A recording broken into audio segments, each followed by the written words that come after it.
Kilala ko to eh. Trending to eh. Ito yung si ano eh, Boy Dila. Bakit? Boy Dila, trending ka ngayon ah. Oo nga daw eh. Ang init-init ng panahon, ang dami nag-iinit eh. Ninong Tank. Mainit din ba? Ba't hindi na lang kaya kayo pumunta rito at sumubok? Babayin niyo ako sa San Juan na I love it kayo. Ikaw, Boy Tapang, Mindanao, kaya sabi mo, pumunta ka dito sa San Juan, subukan mo si Boy Dila. I love it!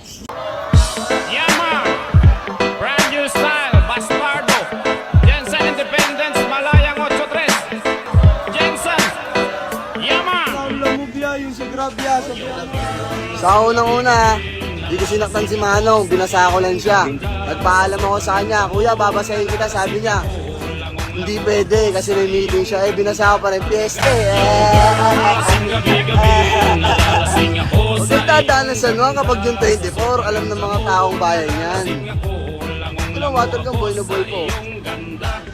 Ano? Girl, sa kalasingan habang minamasdan ng ganda mo.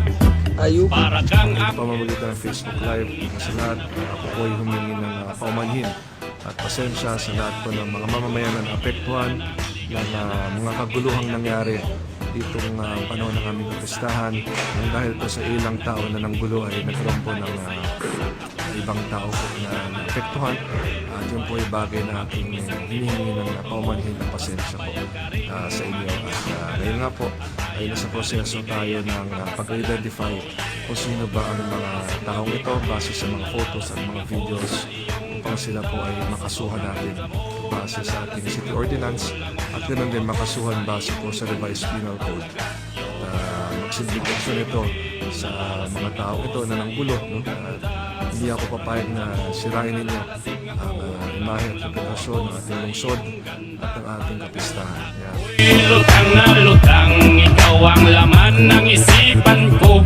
Gustong makapiling, gustong makamtan. Pagkat ikaw ang Hello guys, medyo na-stress na ako guys. Lumabas sa akin mga nagbabanta sa akin guys. Nahanap ko yung si Manong Rider para matapos na yung problema.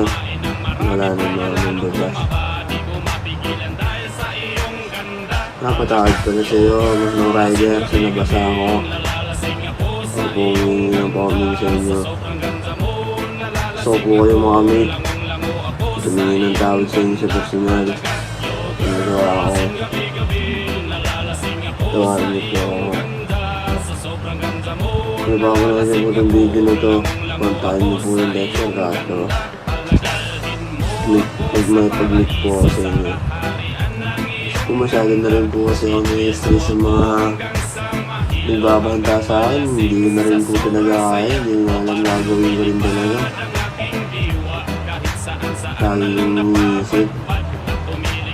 Kaya Manong Rider, sana po mapanood niyo po ito.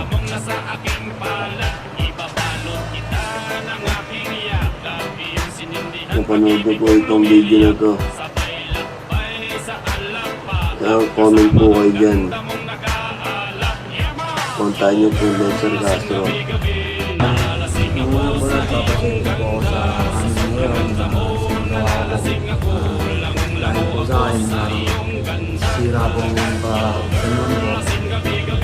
Lahat po ako humingi po ng comment sa inyo sa mga sabi ko po sa inyo. Lalong-lalo na po sa rider, humingi po ako ng tawad po sa inyo at po kayong makita sa personally na gusto ko po sa inyo comment po.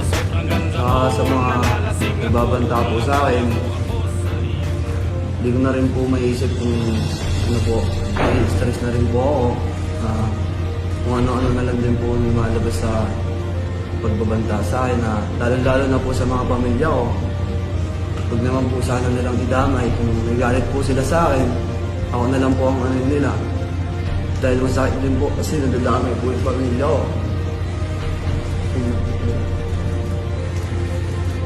Kanina nga po